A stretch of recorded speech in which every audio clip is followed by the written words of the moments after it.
Hi, everyone. Welcome to Mama Wears Athleisure. I am your host, Mariela de Santiago, a first time mom. We focus on all things mom with tips to help make life easier and more organized for all you mamas out there.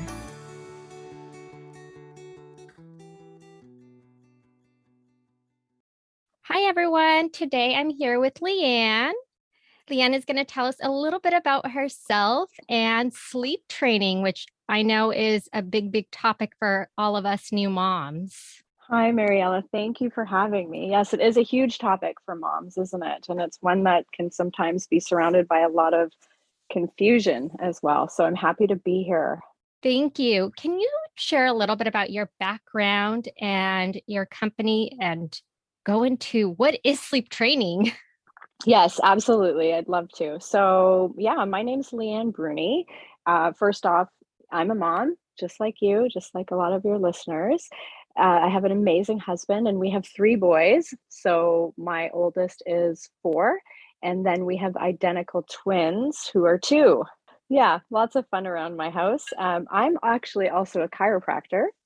And I have a large focus in my practice on prenatal, postnatal, family care. And I am also a certified infant and toddler sleep consultant with WeeSleep.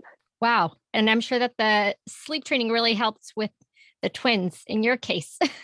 Yes, absolutely. As a parent of multiples, it was a lifesaver and a game changer, definitely. Yeah.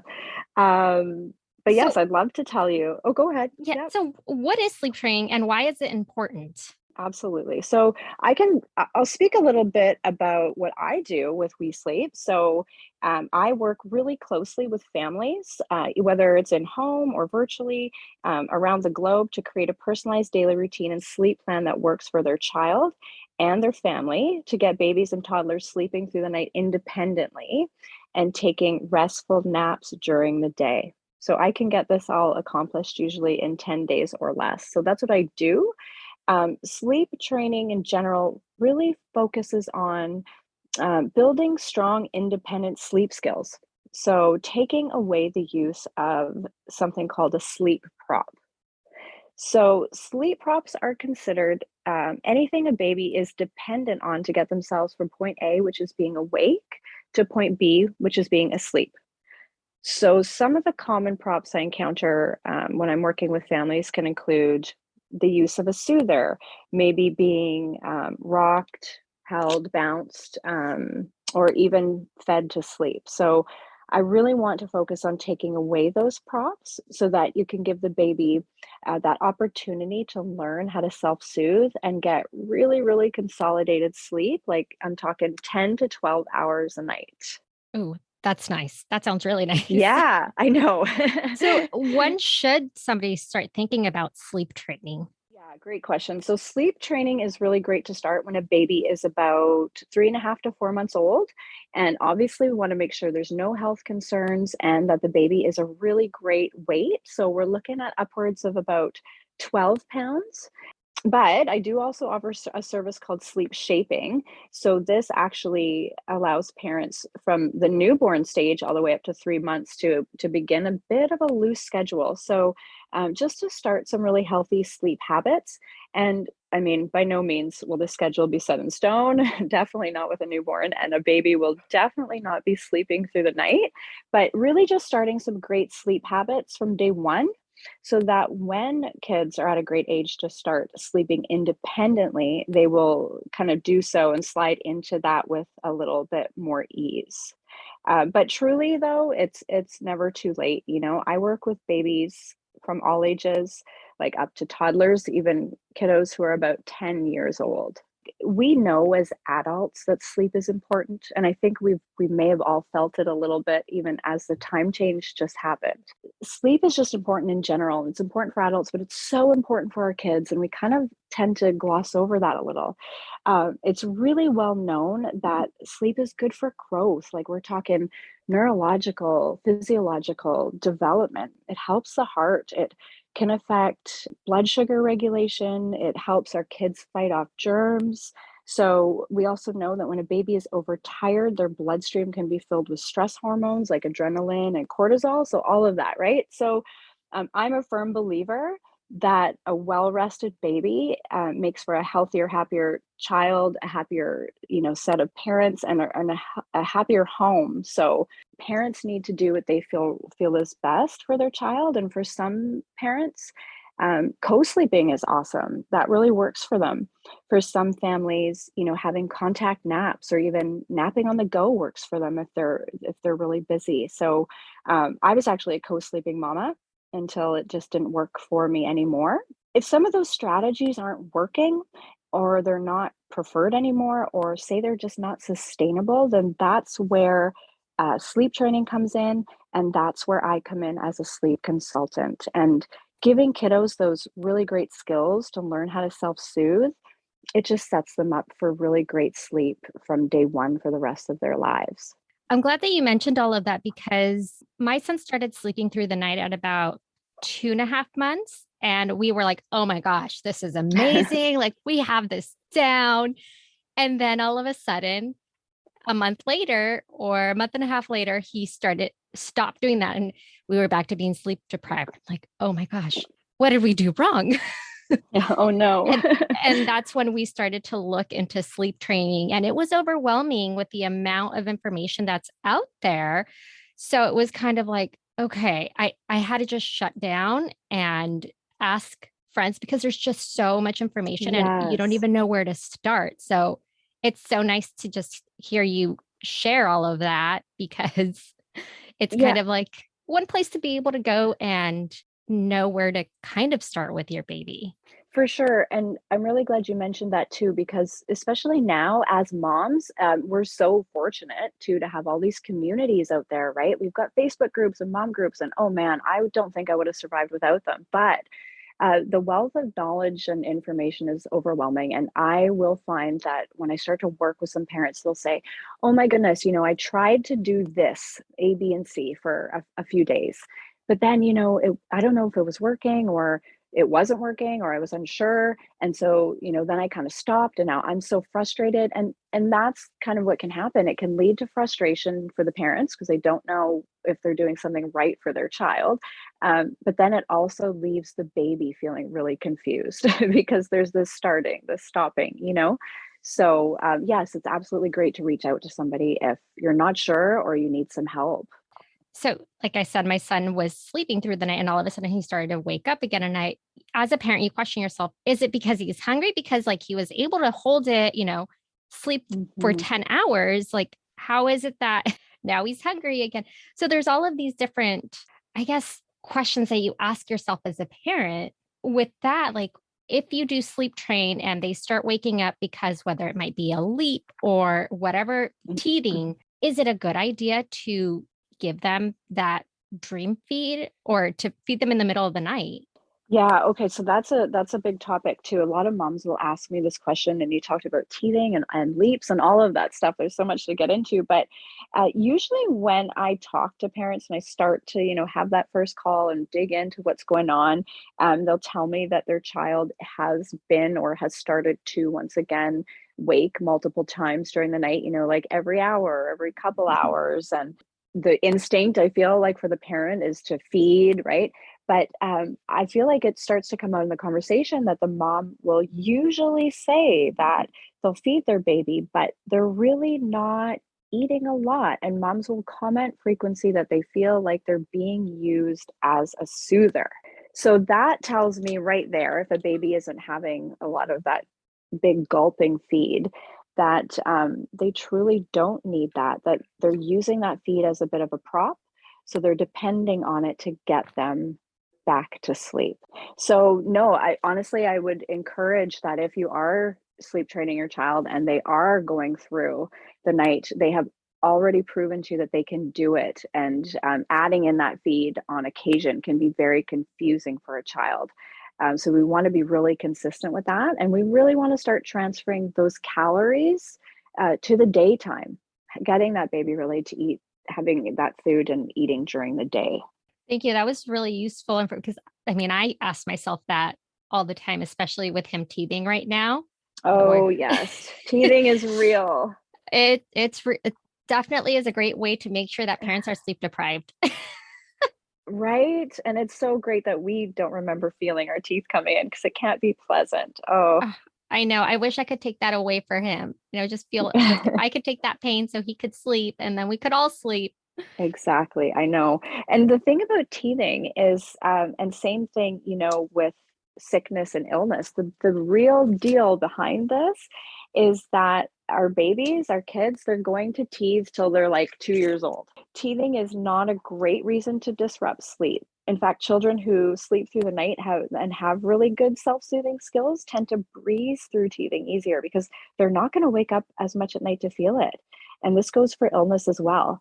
And then during the day, when we're rested as adults, we have a higher tolerance for things. We have a higher tolerance. And same with kids, when they're getting a good rest through the night, they're going to have a higher tolerance for, say, that pain threshold of teething, like all those little life stressors that are going to be thrown at our kids. So I love working with families when things like this pop up because, yes, these little things are going to pop up, and I want to help them tackle some of these challenges so that you can still support your baby while they're going through them, but also keeping sleep on track. I like that you mentioned the self-soothing. For many parents, it's tough to let babies sometimes cry for a little bit, especially as little ones. That one was really hard for me at first, but after, we did the sleep training for, I think, a couple of days, he was able to completely stop because he realized, like, oh, doesn't matter if I cry for 2 minutes. Mom isn't going to come get me right away. I'm okay. I'm safe. We would check on him, but has definitely learned to self-soothe. And I think that's what was so helpful with sleep training for me too, just to be like, it's okay to let him learn to self-soothe and to realize that it's okay to cry. You're safe. You're fine. Mom and dad are here. We'll walk in if we really need to. That's a biggie for parents, right? It can be so tough for us to hear our children cry. 1 minute can feel like an eternity. But yes, it is okay. We do know and we make sure that our children are safe. They're fed, they're clothed, they're warm, they're in a safe spot, right? And I kind of like to bring it around to this too. I look at that as there's different types of stress responses. And I look at this as a positive stress response because it's brief, it's mild, it's, in magnitude, it's not a toxic stress response. And it's also a stress response in which a caring and responsible adult is there to help the child cope. Sleeping and learning to self soothe can be considered this type of response. Something else that you could relate to maybe is like a child who's dealing with frustration, or maybe the anxiety associated with the first day at a child care center or a daycare, right? But when those situations are buffered by an environment of support, these stress responses are actually can be looked at as a growth promoting event, an element of normal development. So it actually helps our kids provide opportunities to learn and observe and practice healthy adaptive responses. So it's just another way to kind of frame it for parents who might be a little bit worried about their child crying, because I know that can be very tough. My son is now learning to crawl. He's doing the army crawl, and sometimes he'll get frustrated and he might cry a little because he cannot get to something fast enough. And it's kind of, I feel like the sleep training helped me let him cry and get frustrated a little and let him realize, like, you can do it. You know, Yeah. I know you're frustrated and I'm not going to come pick you up because I know if I just come and pick you up or give you the toy that you want, then I'm not teaching you to go after and just kind of get over that frustration and be a little bit resilient, even as a baby. I would love to just hear what you have to say about multiples because you have all of this direct experience with sleep training littles. Oh man, I love it. Yes, I'm a twin mom. I never thought I'd say that, but here I am, and it's such a blessing. As a mom, I mean, having twins, it's just a little bit harder to figure out logistically, whether it's one or two or three. But as a twin mom, oh my goodness, I do know how overwhelming it can feel with two babies, right? And even just as a mom of a single baby, some you don't know, are they tired? Are they hungry? And what schedule to put them on? And man, with twins, it's literally double all of that. I love working with twins. I do kind of have the majority of the work I do is with twins. So I love it. The twins are so cool. And I'm so grateful to help parents of multiples get sleep, get their kids, knowing when to feed, when to sleep, getting them on the same schedule, majority of time working sleep training with both of them in the same room, because twins, like they start interacting in the womb at like, I don't know, 14 weeks or something. So they're so used to each other. They're used to each other's cries, and they're used to being there for each other. So it's really fun sleep training twins. I really enjoy it, and it's absolutely possible. I can only imagine how challenging it is. I have a friend that has twins, and she would tell me stories about, how they had to try to get them on the same schedule, even with like feedings. And you just don't think about that as a No, parent of just one, how hard it is with just one. Definitely, truly, it must be much harder with more than one little one. it can be. It can be. Yeah, it can be a little bit more challenging, but definitely doable. So, since you did mention that they usually tend to be in the same room, it is possible to sleep train even if there is somebody else sleeping in the same room as the baby, regardless of age. For sure. So if say for example there's a family with, a toddler who's like a little older, like 4 or 5, and then maybe, the family wants to start sleep training the baby who is now, 4 months old. Definitely. So we can work with that. I like to, in that beginning stages, maybe separate the two kiddos at first, because we want to honor that older child and that older child's sleep, and also making sure that the parents can be there to gently guide and help the young infant who is learning to sleep on its own, on his or her own. And then once we're done working together and that younger child has developed great sleep skills, then we can usually pull those two kids back together in the same room. Thank you Yeah, so so much for totally sharing all of doable. that. Is there any other advice, recommendations, or anything that you feel would be really important to help parents that are starting to consider sleep training and kind of just where to go first? Yeah, I'd love to give a few tips too to some of the parents. Some things that you can do just to start is making sure you're using really good age appropriate wake windows for your child, right? We don't want to get into kids who are up too long, or not up long enough. So overtired or undertired children, that's not good. Making sure you're developing a really great nap and bedtime routine that suits your family, and making sure that it's consistent. Consistency is key when working with little ones.